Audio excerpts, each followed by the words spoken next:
Hello, dear viewers. Welcome back to our channel.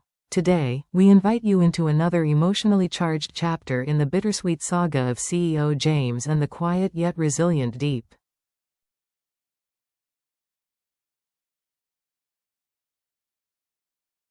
Their love story, though once filled with turmoil and tears, had seemingly found its peace.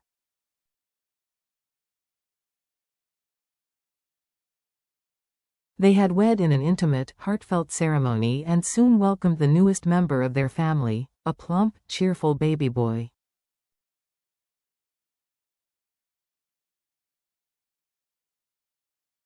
The child was not just a bundle of joy but a living symbol of the love they had fought so hard to protect.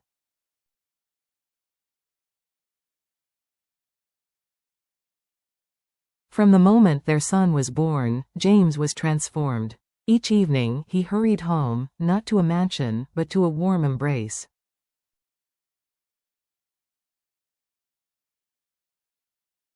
He held his wife close, cradled his son, and relished a life made of small, irreplaceable moments.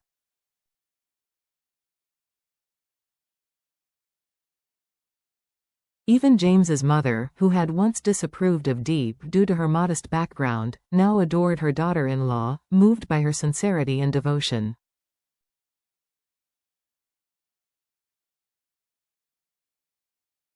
As for Diep, motherhood had not dulled her spirit. By day, she nurtured her son; by morning, she returned to the garden of her childhood, trimming the overgrowth as she sought tranquility in nature's quiet rhythm.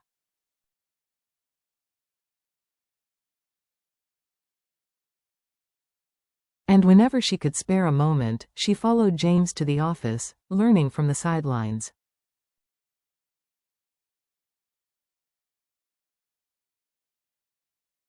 Though untrained in business, she was determined to one day become his confidant in both boardroom and life.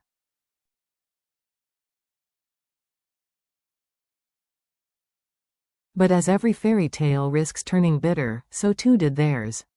Lurking in the background was a shadow.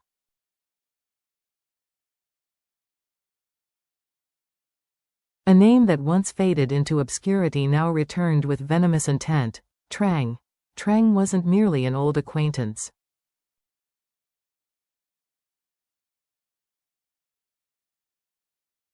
She had once harbored silent dreams of taking Diep's place. To her, James was more than just a man. He was a gateway to prestige, power, and legacy.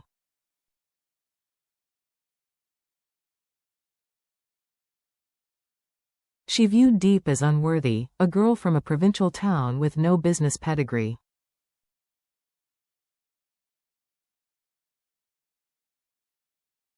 To Trang, Diep's place beside James was a fluke, one that she was determined to correct.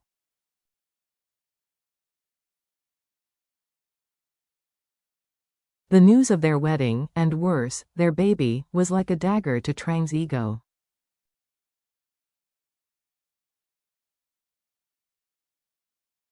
Her envy boiled over. "Your happiness was never meant to last," she whispered to herself, as she stared at images of the happy family that should have been hers.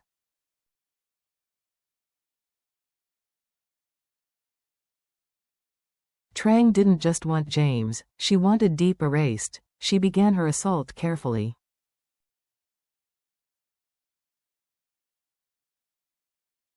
First with work-related meetings. Then with fabricated emergencies. She'd dress provocatively, yet just enough to pass for professional.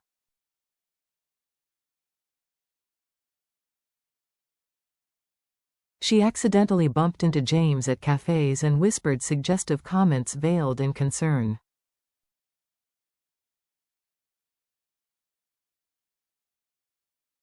"You seem tired lately. I guess your wife hasn't had much time for you. After the baby and all."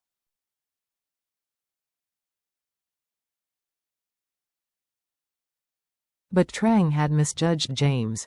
He was no longer a man vulnerable to flattery or fantasy.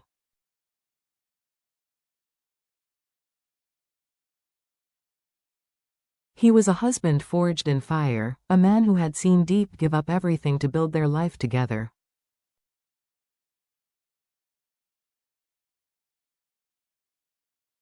Far from seeing Deep's exhaustion as a flaw, he viewed it as proof of her strength.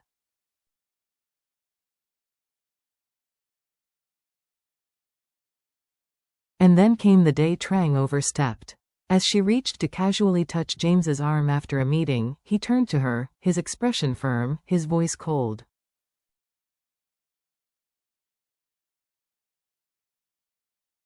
Trang, I know exactly what you're doing. I am a married man. And I love my wife more than anything in this world.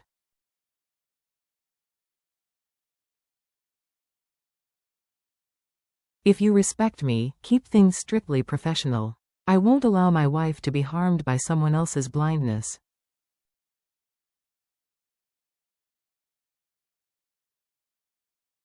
The words struck Trang like a slap.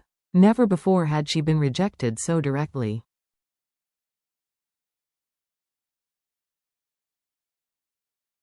But instead of backing down, she grew darker, more vindictive. She brought in reinforcements, her mother.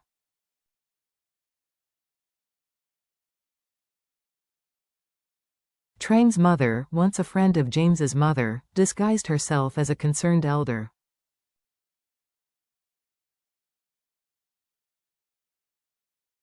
She paid a visit to the James estate and carefully seeded doubt. Isn't Deep a little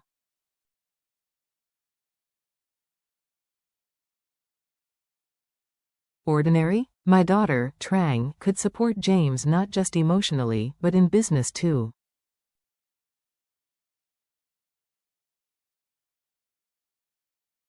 But James's mother, wise and protective, cut through the manipulation with elegant resolve.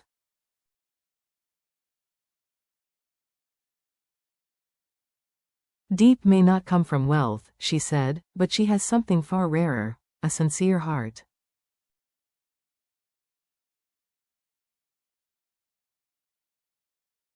I once doubted her, but now, I would defend her like my own. The rejection humiliated both Trang and her mother.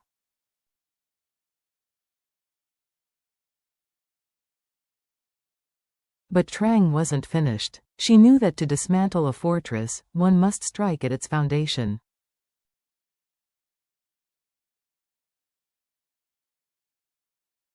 And that foundation was Deep's trust. One quiet afternoon, while Deep tended to the garden, Trang appeared.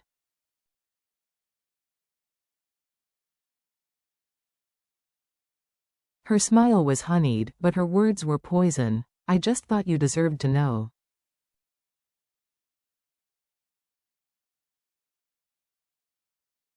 During our last business trip, James and I spent time together. And it wasn't just business.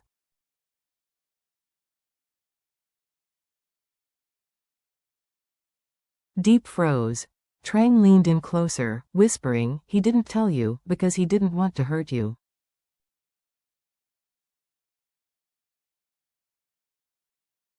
But love, it doesn't lie. You should let him go. Let him be with someone who truly understands him, someone like me.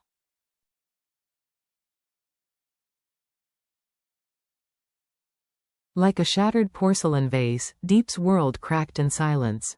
Her hands trembled, her heart quaked.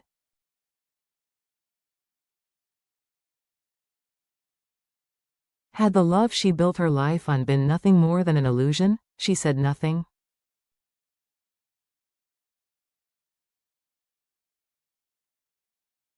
She simply turned away, handed her baby to James's mother with the excuse, I need to rest, and quietly left the house.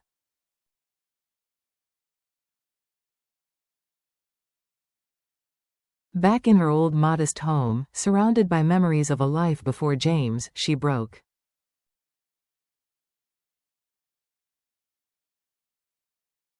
All her strength, all her hope, collapsed. Her sobs were silent, but her despair was deafening.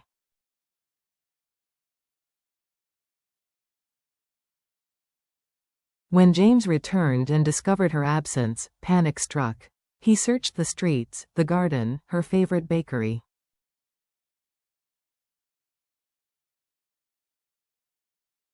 Finally, guided by instinct, he arrived at her childhood home, and there she was. Huddled on the doorstep, tear-stained, hollow-eyed, the woman who once radiated light had become a shell.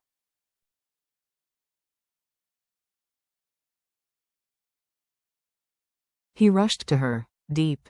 I'm so sorry. Did I really hurt you that deeply? I've been looking for you everywhere."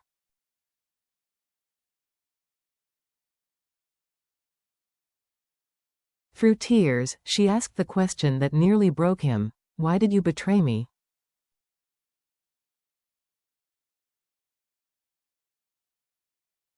And in that moment, with his arms around her, James gave her truth. "No, Deep. Not even once."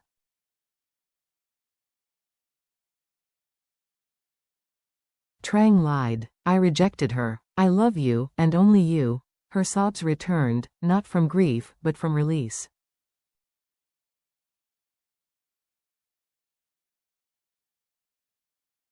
The storm began to clear. Slowly, they talked. About doubt. About pain. About trust.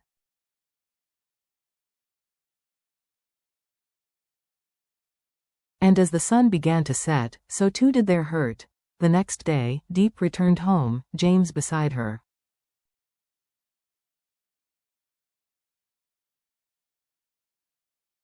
His mother embraced her with tears. "From now on," she said, "I'll stay home and care for our grandchild."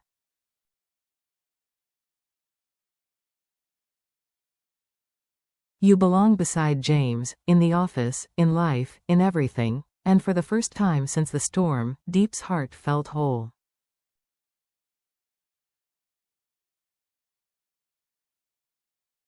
In the distance, Trang watched in bitter silence. Every plan unraveled, every scheme burned.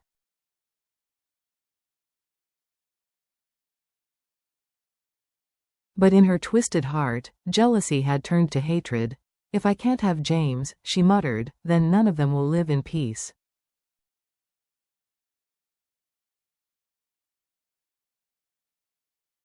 Quote,